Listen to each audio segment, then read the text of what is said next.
Hello, GCSE students or whoever you are, welcome back to another hopefully exciting lesson.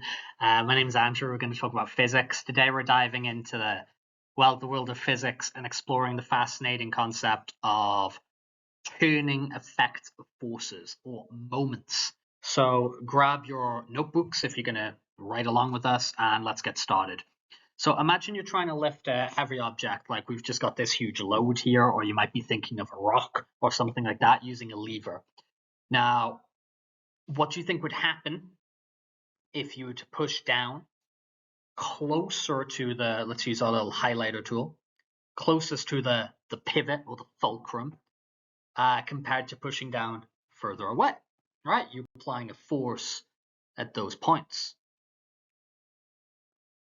Well, what's going to happen is applying here is going to take a lot more effort than applying over there, right? A larger distance from our pivot, from our turning point, from our fulcrum is going to affect the amount of effort we need to put in, right? That's introducing to us a key concept, moments. A moment is a turning effect of a force around a pivot point, a point it can turn. And it depends on two main things. It depends on the force applied, and it depends on the perpendicular distance from that pivot in question of which the turning force is acting. So in mathematical terms, we can say that a moment is equal to force multiplied by distance. And the important thing here is perpendicular distance. So the distance at a right angle from that pivot. So the larger the force applied, or the greater the distance from the pivot, the larger the moment. So if I want to have a stronger moment here, a stronger turning force of a higher magnitude, I got two options.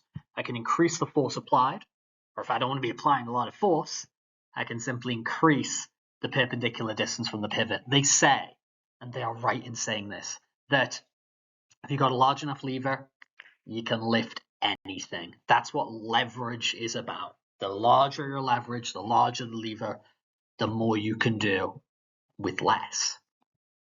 So let's talk about balance. You can imagine you've got a ruler that you're balancing on a pivot point, like a seesaw, or you can just think of a straight up seesaw like I've got here. If you apply a force on one end, what's going to happen? It is going to tilt or rotate. This is because the force creates a moment, causing the ruler, causing the seesaw to turn around the pivot point until it reaches a state of balance. We can see that's happened here. Adrian has a lot higher force acting downwards due to his weight than that of Birdie over here. So the overall turning force is acting in the anti-clockwise direction. Yeah, since it's turning, we refer to these in terms of clockwise and anti-clockwise. This brings us to another important concept, the principle of moments.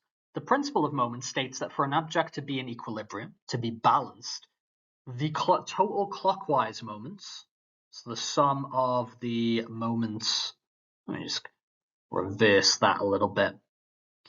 The sum of the forces in the clockwise direction must equal the sum of forces in the anti-clockwise direction.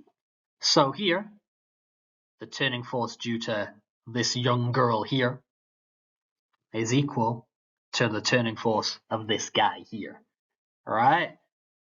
Because although presumably she's got a much lower mass, so 24 kilograms, she's got a much lower mass, she is a further distance, a further perpendicular distance from the pivot than the gentleman on the side over here.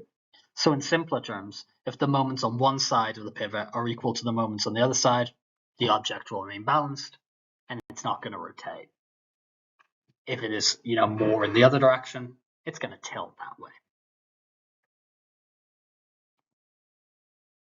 So, GCSE students, that is our little overview there of just getting you introduced to the idea of turning forces. Of course, principle of moments, solving moments problems, there's a lot to come and spin off from this, but just remember that the turning effects of forces, moments, and the principle of moments, they're crucial concepts in physics. And without kind of these building blocks that we've talked about today and a kind of appreciation of those, you're not going to be able to go anywhere.